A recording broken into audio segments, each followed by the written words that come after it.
Morning friends, నేను doctor Sunil Kishore, plastic and diabetic food surgeon. ఈరోజు మనం జనరల్గా షుగర్ వ్యాధి వల్ల పాదాల్లో ఎక్కడెక్కడ గాయాలు అవ్వచ్చు అనేది ఈరోజు ఈ వీడియోలో మీకు డెమాన్స్ట్రేట్ చేస్తాను. ఇప్పుడు మనం ఈ పాదాలు చూసుకుంటే వీటిని 3 భాగాలుగా మనం డివైడ్ చేయొచ్చు. పై భాగం ఇక్కడ దాకా, ఇది మధ్యలో భాగం, ఇది కింద భాగం. సో పై భాగంలో మనకి బొటనవేలు తీసుకుంటే బొటనవేలు అంచున గాయాలు అవ్వచ్చు, లేదంటే మధ్యలో గాయం అవ్వచ్చు.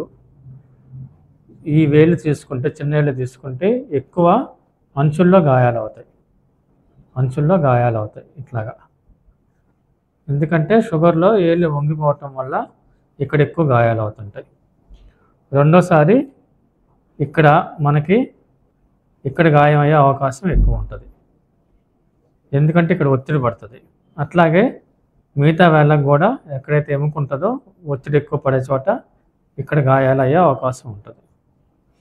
మూడోది, ఈ మధ్య భాగంలో గాయం అయ్యే అవకాశం కూడా ఉంటుంది. లాస్ట్ ఏంటంటే ఈ కింద భాగం కొన్నిసార్లు ఒత్తిడి ఎక్కువ అవటం వల్ల ఈ కింద భాగంలో ఎక్కడైనా సరే గాయం అయ్యే అవకాశం ఉంటుంది. అట్లాగే ఇటువైపు తీసుకుంటే ఈ పైభాగం, కాలు పై భాగంలో ఎక్కడైనా సరే గాయం అయ్యే అవకాశం ఉంటుంది. సో ఈ గాయం అవ్వడానికి కారణాలు ఏంటంటే మెయిన్గా ఈ ప్లాంటర్ ఆస్పెక్ట్లో ఒత్తిడి వల్ల గాయాలు ఎక్కువ అవుతాయి అన్నమాట. షుగర్లో ఫ్యాట్ కరిగిపోయి రక్తనాళాలు మూసుకొని పోయి నరాలు మొద్దుబారిపోవటం వల్ల ఎక్కువ ఒత్తిడి జరిగి ఈ ఏరియాస్లో గాయాలు అయ్యే అవకాశం ఎక్కువ ఉంటుంది. సో ఫస్ట్ సైన్ ఏంటంటే ఏదైతే ఆన వస్తుందో ఆన అనేది చాలా డేంజరు. షుగర్ పేషెంట్స్కి ఆన కాల్లో వచ్చిందంటే వెంటనే డాక్టర్ గారిని కలవాలి, ఎందుకంటే ఆన కిందే గాయం ఉంటుంది. ఆన వచ్చిన దాన్ని చెక్ చేయాలన్నమాట.